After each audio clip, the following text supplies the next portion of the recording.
Today's video is going to be a bit different. With it being winter and outside, it's not exactly motorcycle riding weather right now, so we are going to have a look at the coolest motorcycles from the world of cinema today here on the FreeMousMC YouTube channel.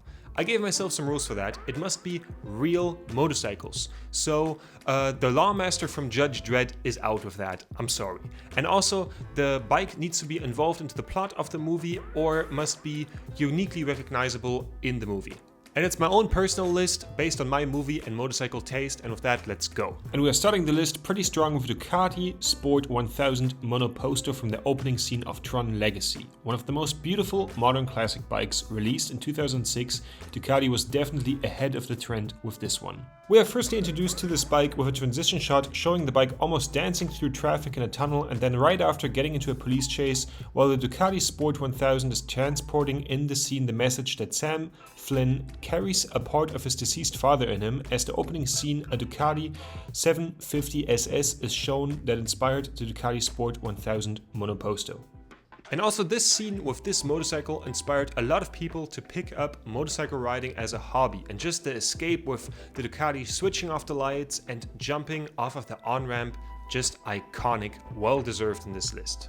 And at number 7 we have the minigun Harley-Davidson Softail from the movie Machete. And the scene that the Harley-Davidson is in couldn't get any more grindhouse. It shows Danny Trejo attaching a minigun to the front of a Softail and shows the bike performing the most goofy straight-to-DVD CGI jump while using the minigun. Truth be told, I was laughing tears during that scene, and just the overall goofiness combined with this shot with the flames in the background, just wild. And with that, the minigun Harley Softail from Machete definitely deserves its spot on today's list. Next up at number 6 we have the Kawasaki ZZR250, ridden by the bride in Kill Bill Volume 1. The bike is featured in a scene as the bride switches from preparing her revenge to actually taking action.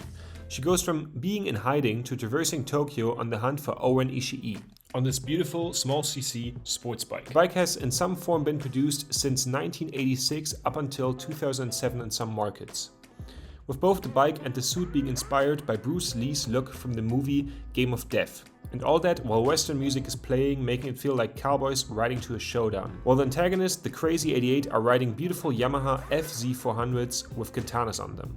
This beautiful Kawasaki is actually not involved in any action scenes in the movie, but just the cinematography of the bike cruising through Tokyo in that beautiful colorway with the lights reflecting in the surrounding is just so beautiful and well deserves it a spot on this list. With the next movie bike that we're going to continue, we are having a look at a movie with one of the coolest names ever, I think. Number 5, the Yamaha XT500 from Amsterdamned. For the people that don't know, this Dutch movie Amsterdamned is a slasher who did it film featuring a scuba diving serial killer who is, if he's not a neoprene, is traversing the dry parts of the Amsterdam canals on a Yamaha XT500. This is a pretty wild movie. It's basically Jaws meets Nightmare on Elm Street mixed with a ton of practical action. This is also where the XT500 shines in a beautiful chase scene against a VW Golf, with the bike hitting jumps and sliding around the old streets of Amsterdam, including an amazing shot of the bike riding up a bunch of police horses. Outside of some truly amazing action set pieces, we get to see the Yamaha XT500 occasionally foreshadowing the killer striking again, with it being shown in frame of some of the scenes, which gives the bike a bit of a scary energy. In general, this movie is all over the place. It sometimes seems a bit like an Alfred Hitchcock one, it sometimes gives a bit of bullet. It's a wild movie, especially considering that what we get from Dutch cinema outside of the Netherlands usually more looks like this. Number 4, the BMW R1200C from Tomorrow Never Dies.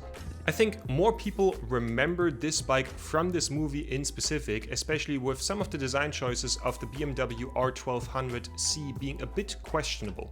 Basically making this movie the main reason that the BMW R1200C is desirable, because let's be honest, the BMW R1200C had to crawl so the R18 could run. And for me, it's heavily associated with the vibe of the Pierce Brosnan Bond movies, and this scene perfectly captures that. From Bond fighting with the female lead about who gets to drive the bike, from the BMW R1200C being used in ways it's never been intended to, from jumping over roofs and hitting jumps and also taking down a helicopter in typical Brosnan Bond era fashion. The bike on the number 4 spot appears in multiple movies, and it's the MV Agusta F4, arguably one of the most beautiful motorcycles ever built. It's a blend between racetrack performance and luxury. It's often said that Ducati is the Ferrari of motorcycles. I have to disagree. If there's a Ferrari of motorcycles, then it's the MV Agusta F4.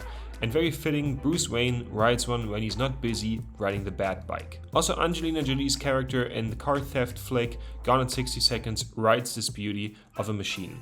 And its most memorable appearance is in the film I, Robot, where it's part of the plot. The movie follows a detective in 2035's Chicago who is skeptical of AI and automation, and then once the robots turn against the humans, the motorcycle kind of becomes the only way to properly traverse the city. And the scenes with the bike give us some really nice lane splitting. The bike just looks really beautiful, and we get a bit of how the Matrix could have looked like if Will Smith did not turn down the role of Neo. And later on we get the MV Agusta F4 tumbling through some robots in Looney Tunes style. Number 2, the Honda CL350 cafe racer from The Girl with the Dragon Tattoo. The Girl with the Dragon Tattoo is an American adaptation from David Fincher of a Swedish neo-noir thriller.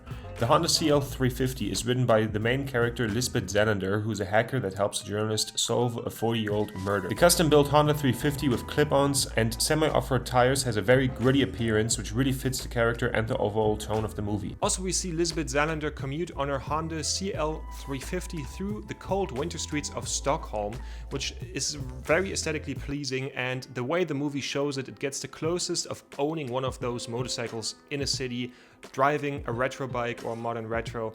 And it's so nice. In the old Swedish version of that film, she actually rides a Sumo 250, a build based on a Japanese enduro, I think a Kawasaki.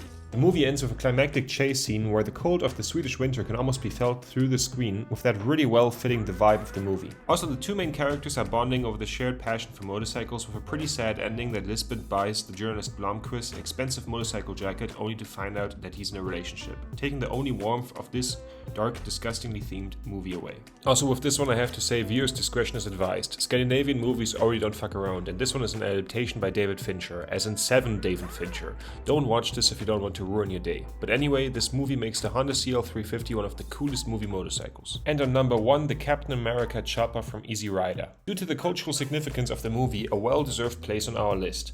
The bike was based on a police bike bought by Peter Fonda. There is the misconception that Peter Fonda was also the one who built the bike. However, the motorcycle was built by Ben Hardy, an African-American custom builder from Los Angeles. He was never paid or credited during his lifetime for building the most famous custom motorcycle. Peter Fonda claimed until 2014 that he built the bike.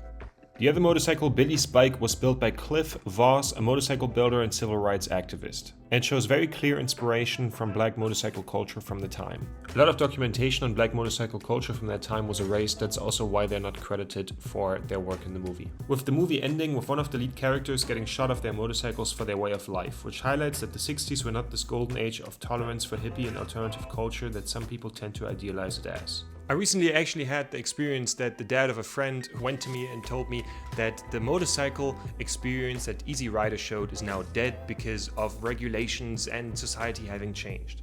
I think something that's really important here to recognize is with that approach to it, it never was alive per se, because we know how the movie ends. If so, maybe the last few years we had some of the freest years when some kind of lifestyle in this direction was the most accepted, of touring around on a motorcycle and seeing the world, and it's basically not frowned upon in the last few years anymore at all, which is really nice. And with that, definitely like and subscribe this video, and see you guys again next week.